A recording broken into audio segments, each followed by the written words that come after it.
사랑하는 성도 여러분, 여러분의 인생에서 억울하고 원통한 일을 얼마나 겪으셨다고 생각을 하십니까? 옛말에 억울하면 출세해라, 억울하면 출세해라 이런 말이 있죠. 제가 어느 신문 기사를 보니까 제목이 이렇습니다. 억울하니까 대한민국이다. 억울하니까 대한민국이다. 뭐 썩 좋은 제목은 아니지만 그만큼 우리의 삶 가운데 억울한 일이 많다는 것 아니겠습니까? 코로나 시기에 오은영 박사가 이렇게 대담했었던 인터뷰 내용을 제가 본 적이 있습니다. 내용이 이런 거였습니다. 코로나 사태를 겪으면서 어떤 사람들은 우울함, 어떤 사람들은 무기력함, 어떤 사람들은 분노를 참 많이 느끼게 되는데 이런 모든 감정의 근본에는 억울함이 있다라는 거예요. 특별히 예를 들었던 것이 자영업자들이었습니다. 왜 우리만 이렇게 힘들어야 하나? 우리가 뭘 잘못해서 이런 어려움을 겪어야 되나라는 마음 가운데 억울함이 있다는 겁니다. 뭔가 열심히 해보겠다고, 가정을 책임져 보겠다고 그렇게 자영업을 시작을 했는데 갑자기 코로나 사태가 터지게 되고 또 거기에 방역 수칙을 따라서 잘 지켜야 되니까 돌아보니까 결국엔 가장 많이 손해를 보고 생존권의 어려움을 얻게 되는 그런 사람들이 본인들이니까 그 마음 가운데 억울함이 참 많더라는 겁니다. 그래서 이 억울함이 바깥으로 향하게 되면 이 분노로, 이 화를 내는 것으로 표출이 되는 것이고, 이 억울함이 안으로 향하게 되면 이 우울해진다라는 것이죠.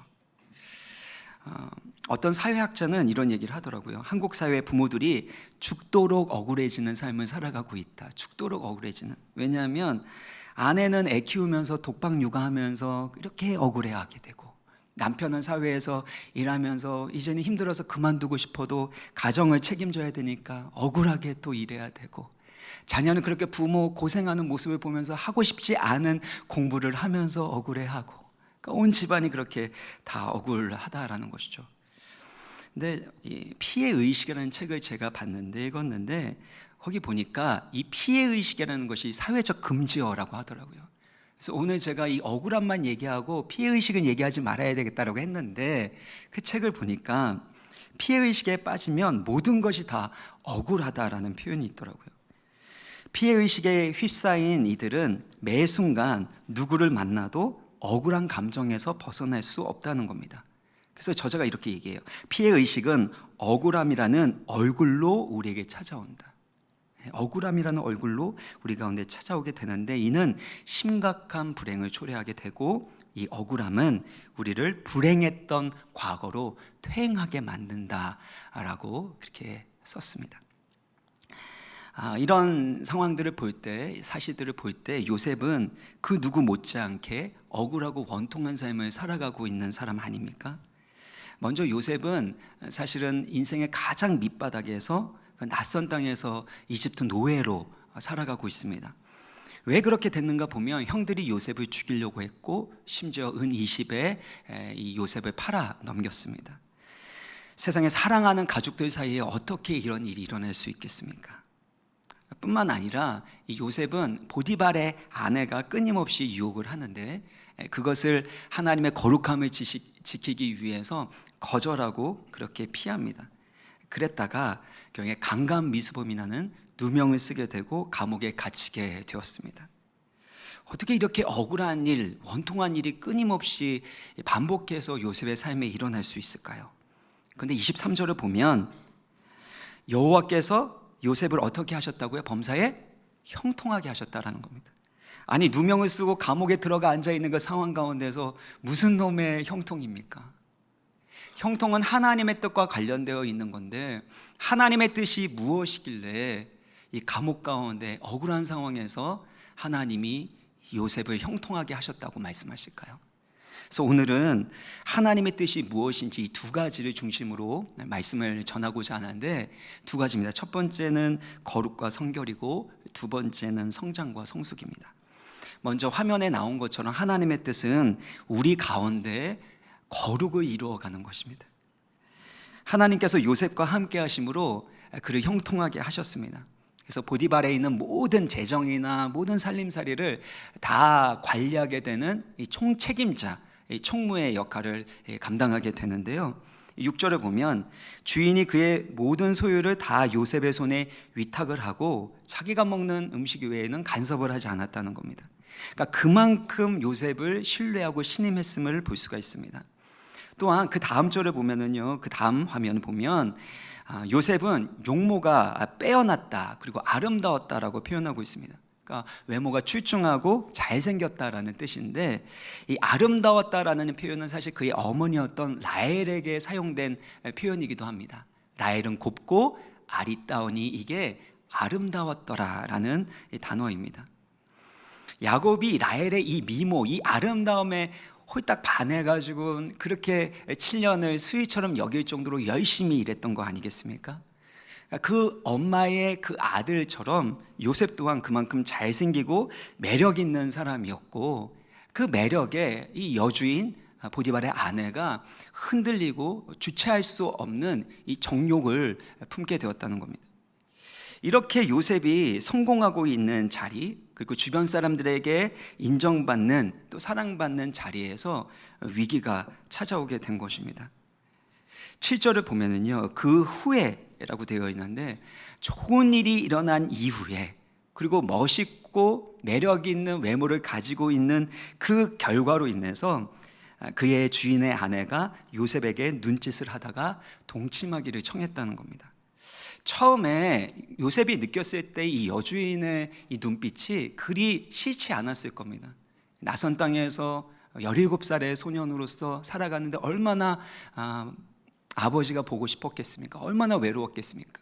그러니까 그때 잘 챙겨주는 따뜻한 눈빛으로 바라봐주는 이 여주인이 사실은 싫지 않고 오히려 더 고마웠을 것입니다. 근데 시간이 지날수록 그 여인의 이 눈빛이 이상해지는 겁니다. 그리고 뭔가 느낌이 이상해지는 거예요. 그리고 진짜 그 여자의 속내를 드러내는데 동침하자고 유혹하고 있는 겁니다. 결국에 그가 잘생겼기 때문에 매력이 있기 때문에 이런 유혹을 받게 되는데, 저는 목사로서 이런 외모를 갖지 않게 하신 하나님을 찬양합니다. 얼마나 감사한지 모릅니다. 제가 안경 써서 제가 좀 꾸며서, 그렇지, 제가 안경 한번 벗으면요, 여러분, 그럼에도 불구하고 저를 잘생겼다고 보시는 분이 있다면 그분은 은혜 받으신 것입니다. 이거는 1, 2부 때 안 했던 멘트인데, 1, 2부 때 너무 웃으시더라고요. 저희 딸이 안경을 꼭 쓰라 그러더라고요, 이제는. 왜냐하면 좀 가려야 되니까. 그래서, 그리고 뭐 저 닮았다 그러면 저희 딸이 별로 안 좋아하는, 이것도 없는 내용인데 자꾸 하게 되네요. 근데 이 여자가 사실은 이 매력이 없는, 그래서 뭐 전혀 유혹이 되지 않는 상대였으면 얼마나 좋았을까라는 생각이 드는데, 당시 바로의 경호대장의 아내입니다. 그러니까 사형 집행관의 또 시위대장의 아내였으니까 그만큼 상당한 미모와 매력을 가졌을 것으로 추정이 됩니다. 저는 이게 너무 안타까운 거예요. 그만큼 치명적인 유혹이 될 수 있기 때문입니다. 당시 애굽 사회는 성적으로 문란하고 참 음란한 그런 문화를 가지고 있었습니다. 그러니까 노예로서 살아가는 요셉에게 있어서는 얼마나 그게 유혹이 되고 힘들게 되었을까요? 또 요셉의 나이가 20대 중후반입니다. 얼마나 피가 끓어오르는 시기입니까? 그러니까 이 여인들의 유혹 같은 경우 사실 이 요셉은 견디는 것이 쉽지는 않았을 것입니다. 게다가 요셉이 얼마나 외로운 상황입니까? 어머니가 어린 시절에 동생을 낳다가 세상을 먼저 떠났습니다. 그러니까 어머니에 대한 그리움이 있는 거죠. 그리고 아버지가 특별히 사랑해 주셨는데 이제는 아버지의 사랑으로부터 단절된 상황입니다. 낯선 이방 땅에서 홀로 노예로서 살아가니까 얼마나 지독한 외로움과 싸워야 하겠습니까? 보디발의 아내도 마찬가지입니다. 당시 이 성경을 보면은요, 자주 집을 비웠던 것 같아요. 그러니까 왕의 이 경호노릇 또 해야 되고, 그러니까 일이 많으니까 집을 자꾸 비우니까 이 여주인, 이 안사람 아내도 마음에 외로움이 있는 겁니다. 그러니까 지독한 외로움을 가지고 있는 이 두 사람이 한 공간에 있다는 것. 세상에 이것만큼 위험한 것이 있습니까?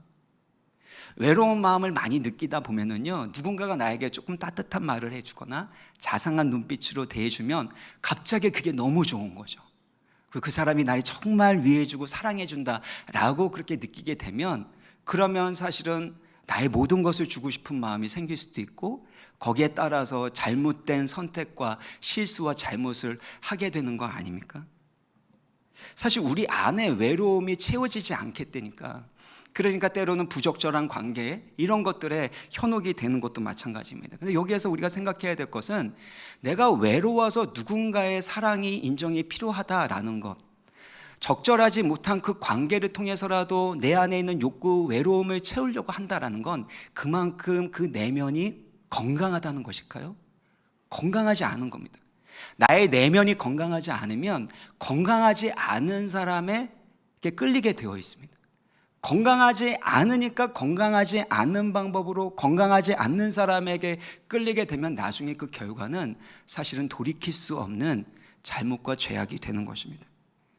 그래서 우리가 늘 기억해야 됩니다. 내 안에 외로움이 있을 때, 그때는 사실 하나님의 은혜와 사랑으로 채워나가야 될 때, 하나님 안에서 정말 내가 누구인지를 확인하고 그분과의 사랑의 사귐 가운데서 하나님이 채워주실 수 있는 그 사랑을 경험하면서 살아가야 하는 것이죠. 근데 만약에 내가 그만큼 건강하지 못하다라면, 건강하지 못한 그 관계를 통해서 내 안에 있는 외로움이나 내 안에 있는 욕구를 채우려고 해서는 안 됩니다. 육체의 건강이 얼마나 중요한 줄 아시죠? 나이가 들면 들수록 가장 중요한 것은 입에 있는 맛이 아닙니다. 내가 얼마만큼 건강할 수 있을까, 소화가 잘 될 수 있을 것인가, 이거 고민하는 것처럼 사실 우리에게는 그 무엇보다도 내면의 건강함, 영혼의 건강함, 그 건강한 관계 안에서 행복과 만족을 누리는 법을 배워나가야 한다는 것입니다. 근데 여기에 또 다른 문제가 있는데, 10절을 보면은요, 여인이 날마다 요셉에게 요청했다라는 겁니다. 그러니까 끈질기게 유혹을 한 거죠. 한두 번 유혹한 게 아니라. 그러니까 얼마만큼 죄의 유혹이, 악마의 유혹이 끈질긴가, 이거를 알려주는 것입니다. 또 11절을 보면, 그러할 때에 요셉이 그의 일을 하려고 들어갔을 때 그곳에 아무도 없는 겁니다. 어떻게 그렇게 큰 집안에 사람들이 그렇게 많은데 아무도 없고 요셉만 있을까요? 이건 우연이 아닙니다. 이 보디발의 아내가 작전을 짜고 계략을 세워서 아무도 없을 그때에 이 요셉을 유혹하고 본인의 정욕을 채우려고 했었던 것입니다. 그러니까 얼마나 집요하게 유혹하고 요셉을 넘어뜨리려고 하고 있는지 여기에서 드러나고 있는데, 근데 요셉은 이런 치명적인 유혹에 넘어가지 않고 이것을 이겨냈다는 것입니다. 그럼 어떻게 이겨냈을까요? 이 두 가지를 먼저 좀 살펴보면, 첫 번째는 하나님 앞에서, 하나님의 임재 안에서 살아가는 것입니다. 우리 9절의 말씀을 우리 같이 읽도록 하겠습니다. 9절 시작. 이 집에는 나보다 큰 이가 없으며 주인이 아무것도 내게 금하지 아니하였어도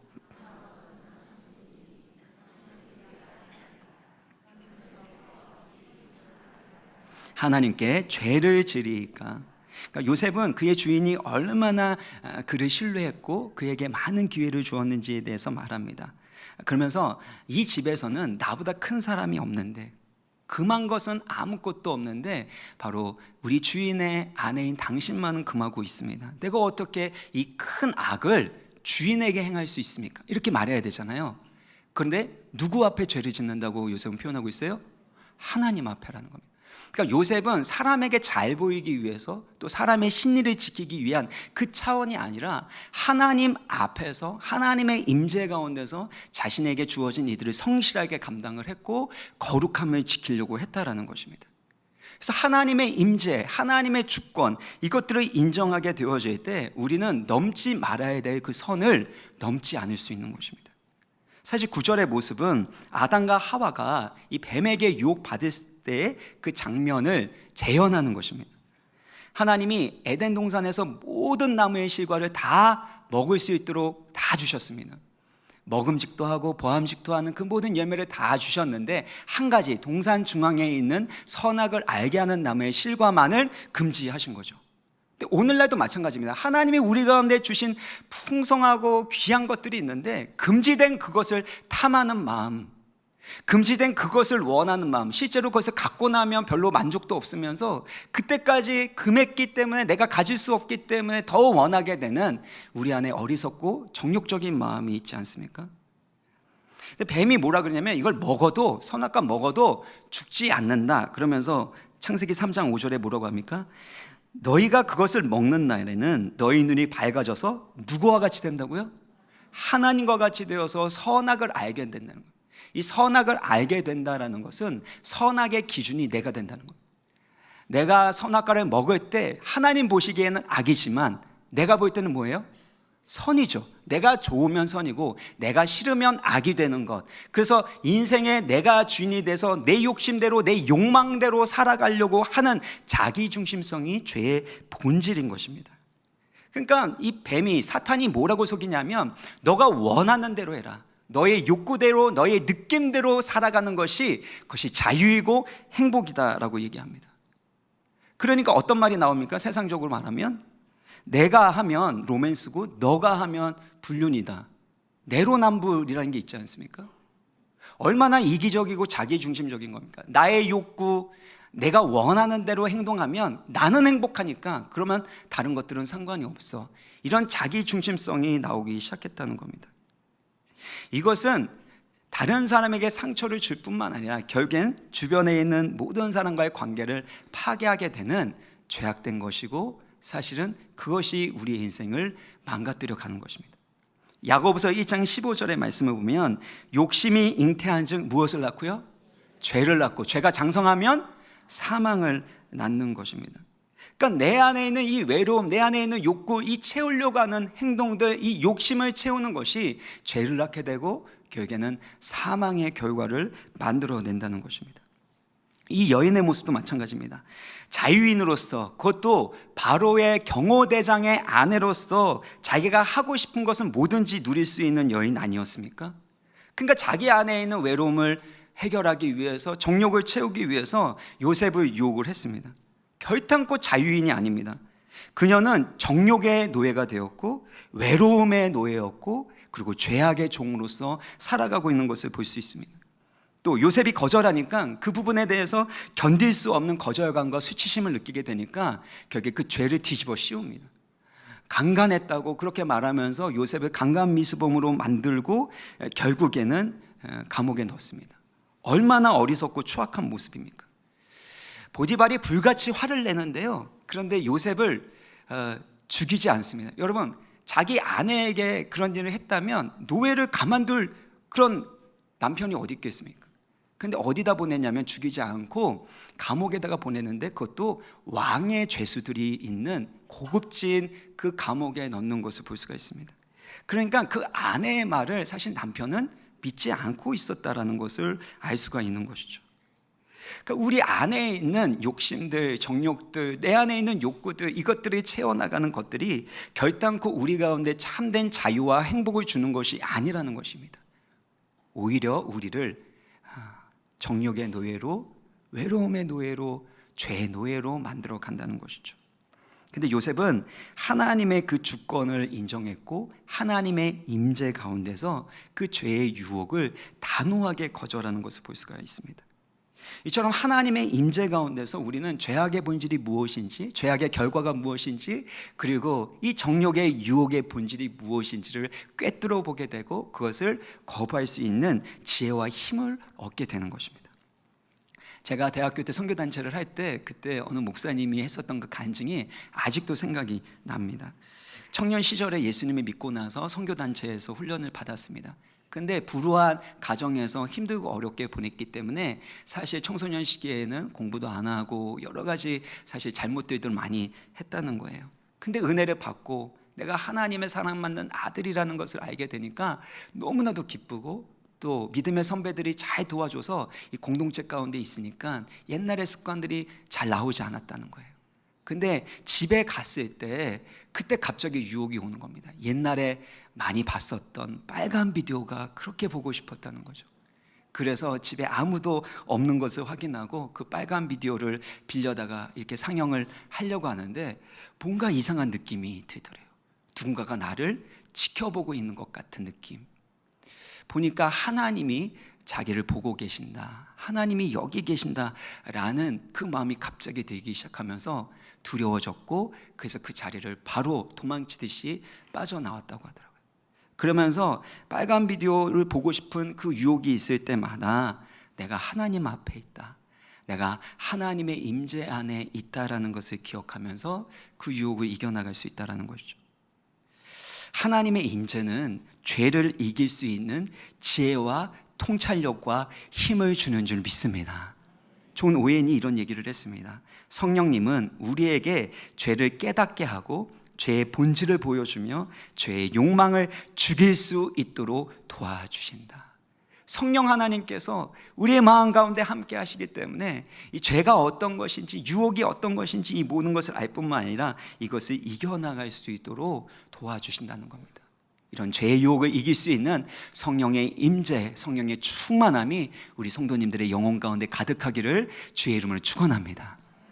그랬을 때 요셉은 이 유혹을 이길 수 있었는데요, 특별히 9절을 다시 한번 보면은요, 요셉이 하나님이 함께 하심으로 말미암아 형통케 하심을 경험하게 됩니다. 9절을 다시 한번 보여주시면 여기 보면은요, 이 집에는 나보다 더 큰 이가 없다라고 얘기하죠. 주인이 아무것도 금하지 않았다. 그러니까 하나님이 함께 하심으로 말미암아 이렇게 형통을 누리게 하셨고 내가 이 안에서 자유와 행복을 누리고 있습니다라고 고백하는 것이기도 합니다. 지난 시간에도 말씀드린 것처럼 형통이라는 건 좋은 환경과 상황에 있는 것이 아니라 사도 바울처럼 요셉처럼 어떤 환경과 상황에 있을지라도 하나님이 함께 하시기 때문에 하나님 안에서 자족하고 만족하고 기쁨을 누리는 것입니다. 그러니까 요셉은 노예였지만 노예로 살지 않았죠. 하나님의 사랑받는 존귀한 자녀로서, 하나님의 자녀로서 살아갑니다. 그러니까 자유인으로 살고 있었고 하나님 주시는 만족을 누리고 있었기 때문에 이 여인이 주었던 죄의 유혹을 이길 수 있었던 겁니다. 지독한 외로움을 느낄 만한데 하나님이 함께하여 주시고 위로하여 주시고 붙들어 주시고 그의 삶 가운데 사람들을 통해서 위로해 주시고 힘을 주시고 형통케 하시니까 주인에게도 인정받고 주변에 있는 사람들도 따르게 되는 일들이 일어나게 되면서 이 외로움의 유혹 또한 이길 수 있는 사람이 되었다는 것입니다.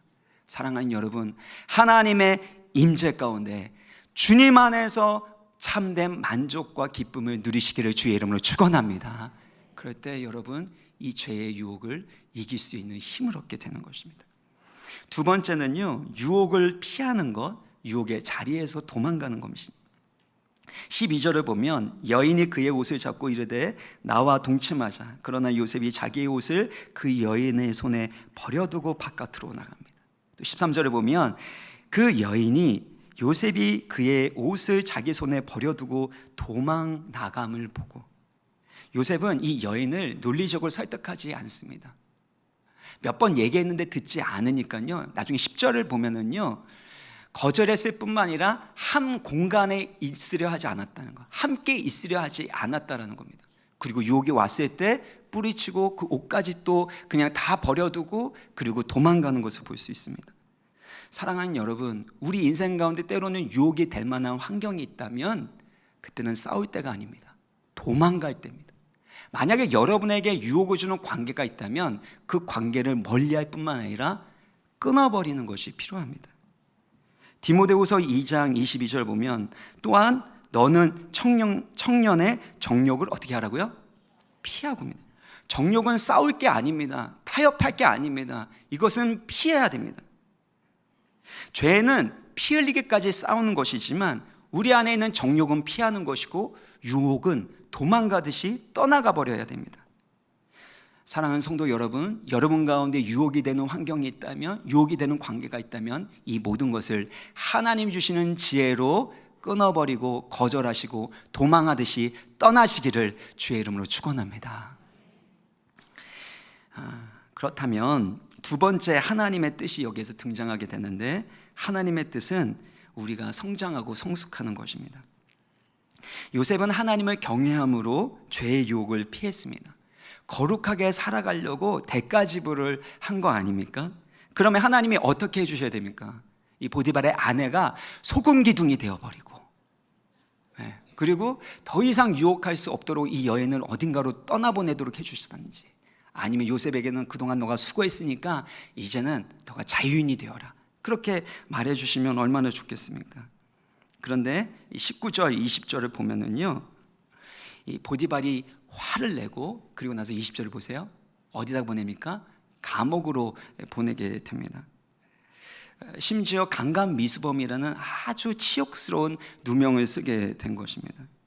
근데 이게 참 안타까운 일이고 참 억울한 일 아닙니까? 왜냐하면 요셉이 아버지의 말씀에 따라 이전에도 성실하게 순종해서 형들에게 4일 5일 걸려서 갔는데, 그때 형들이 어떻게 합니까? 죽이려고 했었고 결국엔 은 20에 요셉을 팔아 넘깁니다. 그 전에 요셉을 구덩이에 던져버려서 죽이려고 했었던 일들도 있었습니다. 근데 지금은 거룩하게 신실하게 살아가려고 했는데 그 결과가 치욕스러운 이 죄명을 뒤집어 쓰고 이 감옥에 던져진 것입니다. 창세기 40장 15절을 보면 여기에서 이 감옥이 구덩이와 같은 단어로 사용되고 있고요. 그래서 이 새 번역에는 구덩이 감옥이라고 표현되어 있습니다. 그러니까 성실하게 믿음에 따라 살아가고 거룩하게 살아가면 하나님이 축복을 주셔야 되는데, 오히려 억울한 일, 피해보는 일, 손해보는 일, 이런 일들이 일어나게 되면 그 마음 가운데 어떤 생각이 듭니까? 아니, 내가 성실하게 살아가도, 내가 하나님의 말씀에 따라 믿음으로 살아가도 무슨 소용이 있나? 라는 그 마음 가운데 좌절감과 피해의식이 생기지 않겠습니까? 근데 요셉은 그 억울한 상황에서도 그런 피해의식을 갖지 않습니다. 요셉은 분노와 우울함으로 스스로를 파괴하는, 망가뜨리는 이들을 하지 않았다는 것입니다. 21절의 말씀을 보면은요, 어떻게 됩니까? 같이 읽겠습니다. 시작. 여호와께서 요셉과 함께 계시.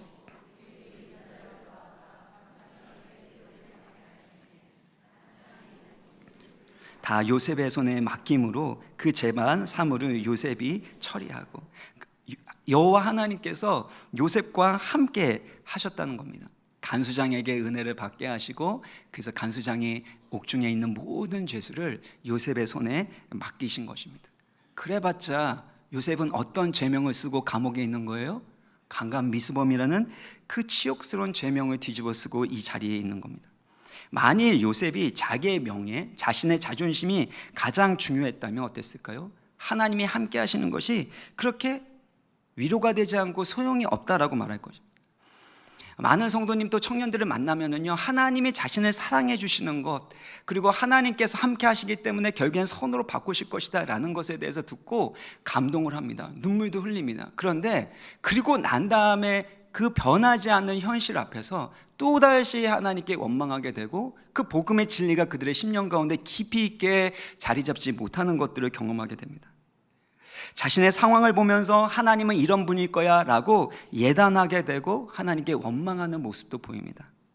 근데 요셉은 그렇지 않습니다. 요셉은 어떤 상황에서도, 심지어 이런 오명을 뒤집어 썼음에도 불구하고 오히려 하나님과 함께 합니다. 왜냐하면 나의 명예보다, 나의 자존심보다, 그리고 내가 누리고 있는 어떤 환경보다 하나님을 가장 사랑했기 때문이라는 것입니다.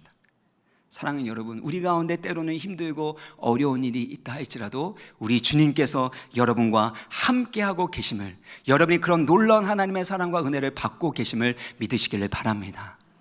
특별히 여기에서 이 여호와 하나님이 함께 하셨다라는 것이 중요합니다. 요셉의 스토리에서 여호와라는 이름이 39장에만 등장하고 있는 것이 특별한 의미를 갖고 있습니다. 여호와는 언약을 맺으시는 하나님, 언약을 성취하시는 언약의 하나님을 의미하고, 그 언약을 성취하심으로 구원하시는 구원의 하나님을 가리키는 것이 바로 여호와입니다.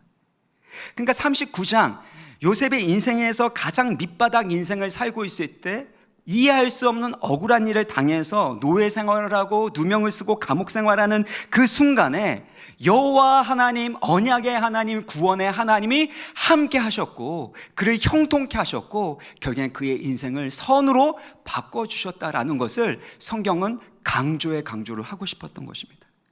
사랑하는 여러분, 때로는 억울하고 원통한 일이 있을 때 그때 언약의 하나님, 구원의 하나님이 여러분과 함께 하고 계심을 믿으시기를 바랍니다. 고린도전서 10장 13절의 말씀을 같이 한번 읽어보겠습니다. 시작. 사람이 감당할 시험 밖에는 너희에게 당한 것이 오직 하나님은 미쁘사 너희가 감당하지 못할 시험 당함을 허락하지 아니하시고 시험 당할 즈음에 또한 피할 길을 내사 너희로 능히 감당하게 하시니라. 우리 하나님은 미쁘신 분, 신실하신 분이신 줄 믿습니다. 그래서 감당하지 못할 시험당함을 허락하지 않으시고, 때로는 시험당할 때 감당하지 못할 것 같을 때는 어떤 길을 내어주세요? 피할 길을 내어주셔서 어떻게 하신다고요? 능히 감당하게 하신다라는 것입니다. 이 여호와 하나님께서 함께 하실 때, 이 언약의 말씀이 우리 가운데 임하게 될 때 우리는 넘어져도 다시 일어날 수 있는 것입니다. 이게 오뚜기 신앙 아닙니까? 오뚜기의 원리가 무엇입니까? 넘어져도 다시 일어나는 거죠. 왜 그렇습니까? 그 밑에 모래가 있든지 쇠붙이가 있어서 그 중심을 탁 밑에서 잡고 있으면 넘어져도 다시 일어나는 것이죠. 마찬가지입니다. 우리 인생을 살아가게 될 때 때로는 원치 않는 고난과 풍파가 있지만 우리의 중심에 하나님의 언약이 있다면, 영광스러운 하나님의 임재 가운데 우리가 중심을 잡고 있다면 넘어져도 다시 일어나게 될 줄 믿습니다. 요셉의 인생뿐만 아니라 우리 인생도 여호와 하나님께서 이렇게 만들어 가신다라는 것입니다. 그래서 요셉의 인생이 형통한 것입니다. 23절의 말씀을 우리 같이 한번 읽겠습니다. 시작.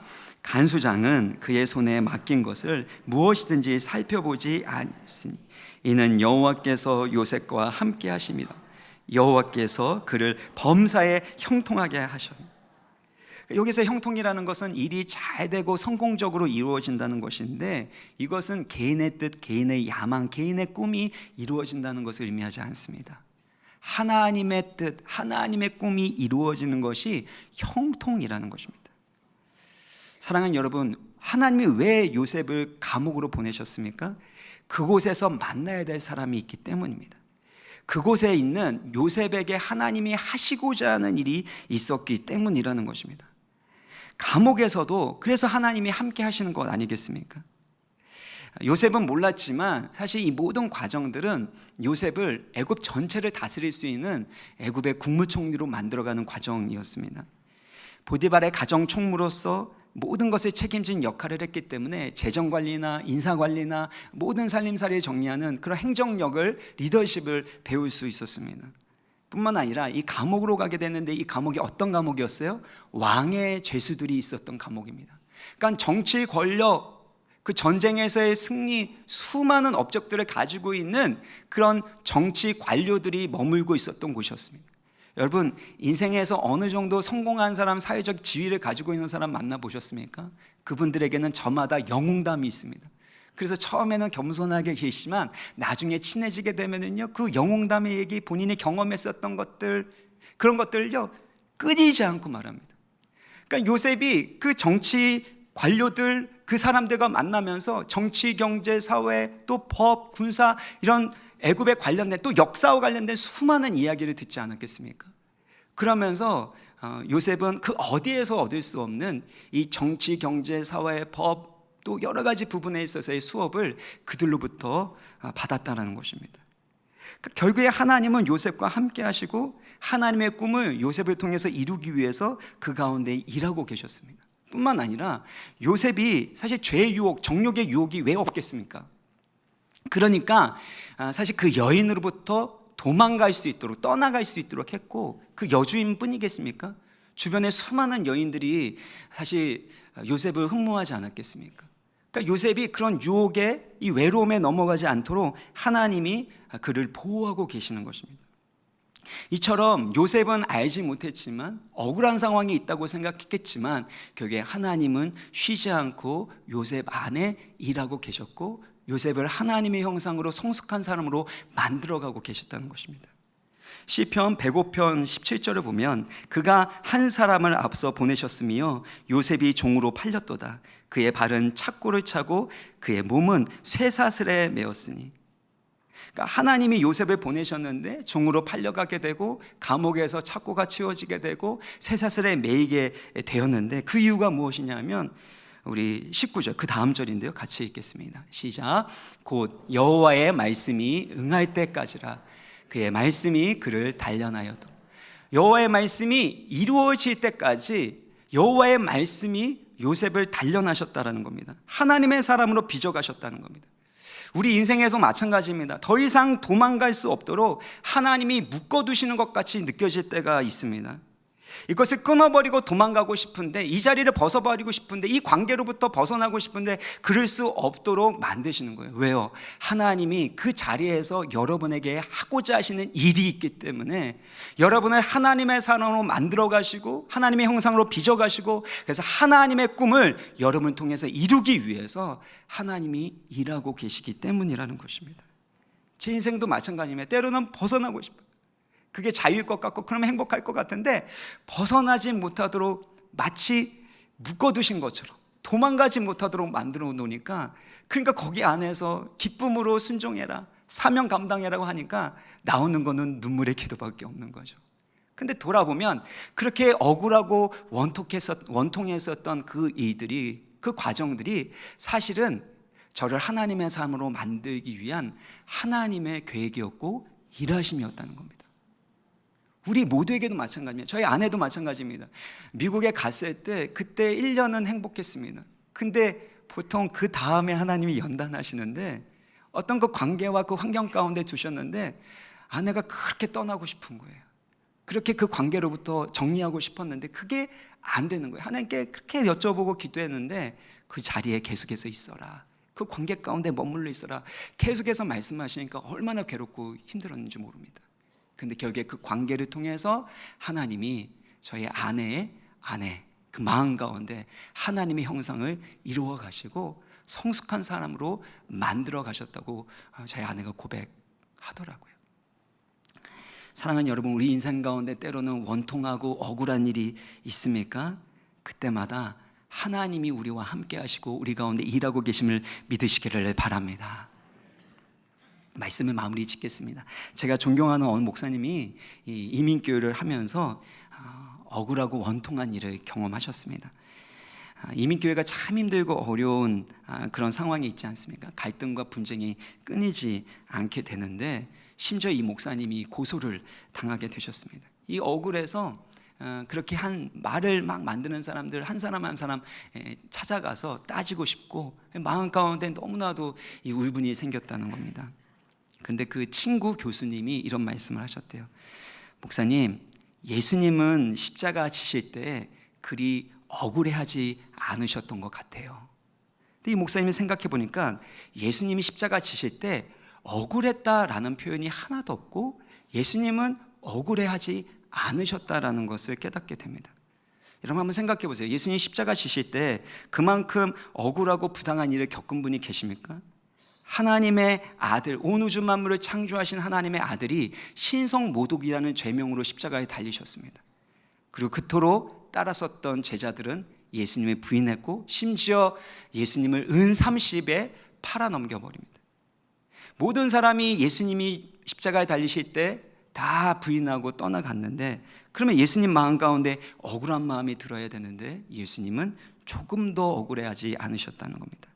십자가의 치욕스러운 고통스러운 죽음이 하나님 아버지께서 이루고자 하시는 바로 구원 사역이었음을 알고 믿음으로 순종하셨기 때문입니다. 베드로전서 2장 24절을 같이 읽겠습니다. 시작. 친히 나무에 달려 그 몸으로 우리 죄를 담당하셨으니 이는 우리로 죄에 대하여 죽고 의에 대하여 살게 하려 하심이라. 그가 채찍에 맞음으로 너희는 나음을 얻었나니. 바로 예수님의 십자가에 받으셨던 그 고난과 능력이 바로 우리의 죄를 용서하시고 우리를 영광스럽고 존귀한 하나님의 자녀로 삼기 위한 것이었습니다. 그가 십자가에 고난당하시고 버림받으심으로 우리는 하나님의 자녀가 된 줄 믿습니다. 예수님도 은 30에 팔려가셨고 수동적으로 끌려가듯이 그렇게 끌려가셨고 채찍에 맞으시고 십자가에 못 박혀 죽으셨지만 그의 죽음은 억울한 죽음이 아니었고 온 인류, 아니 우리를 구원하는 영광스러운 구원 사역이었음을 우리는 알고 있습니다. 히브리서 12장 3절의 말씀을 같이 읽겠습니다. 시작.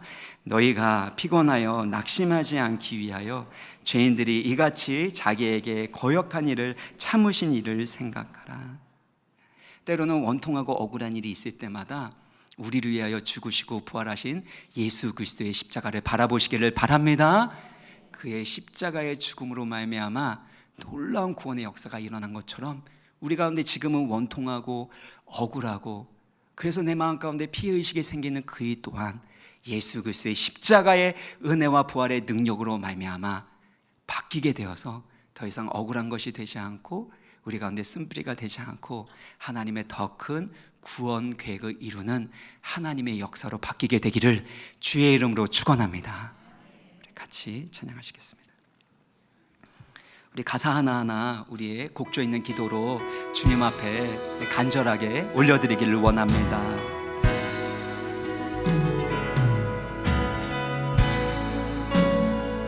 고단한 인생길 힘겨운 오늘도,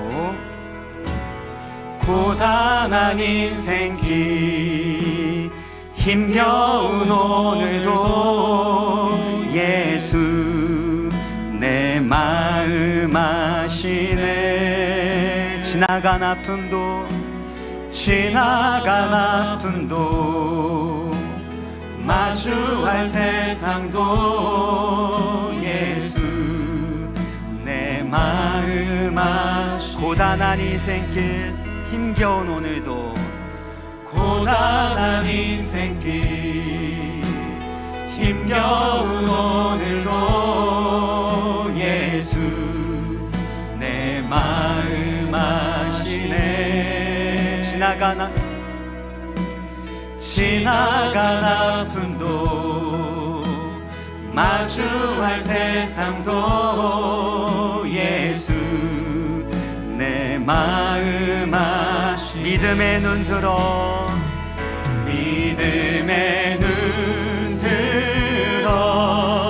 주를 보리.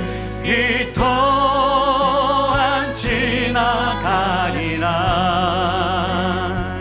주어진 내 삶의 시간 속에 주의 뜻 알게 하. 2절합니다. 하루를 살아도 기쁨으로 가리.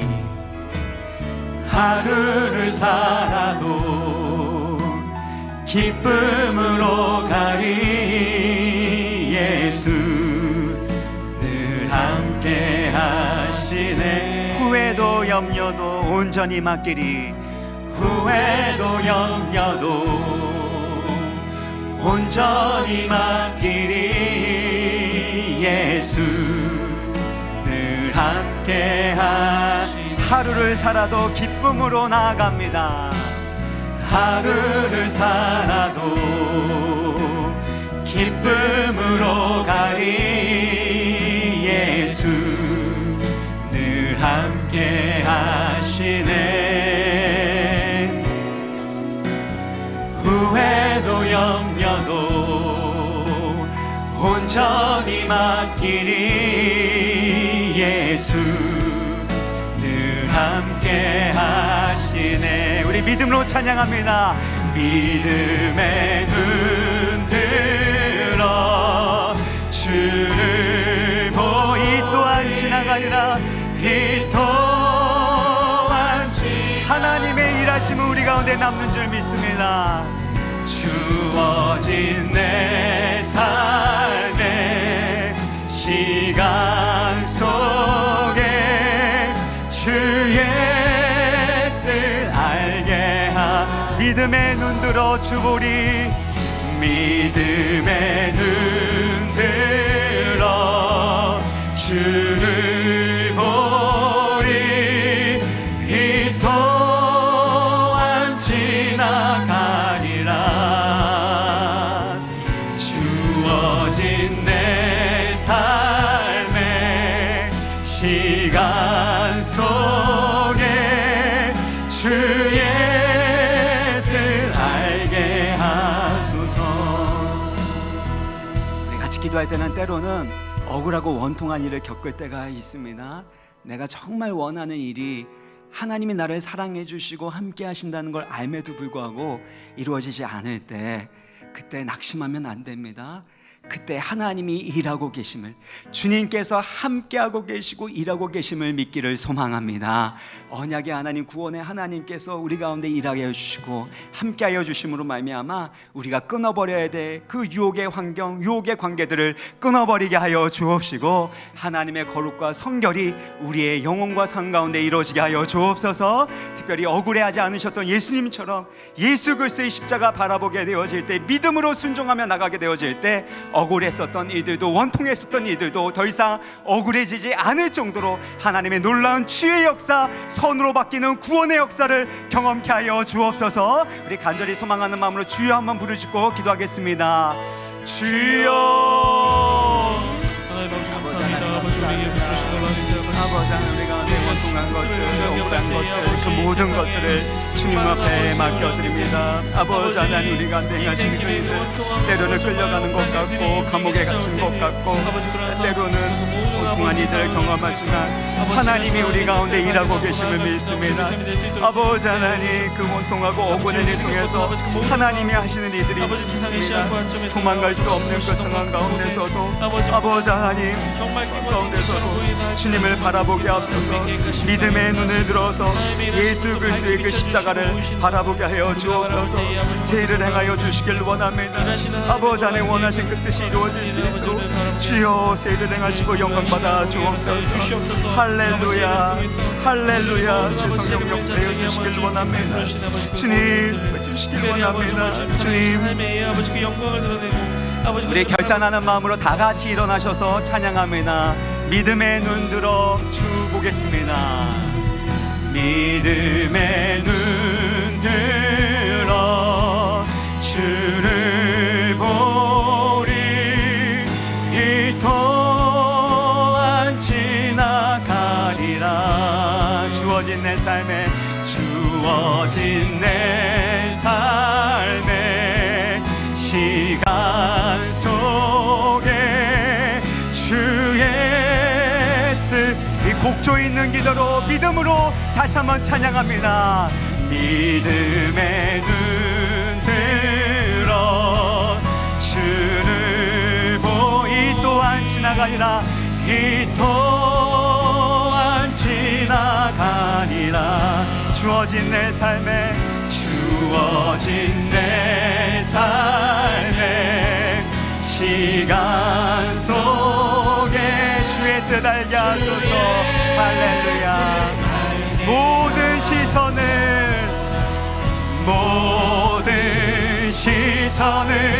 주님께 드리고, 살아계신 하나님을 느낄 세상은, 내 삶은 주의 역사가 되고,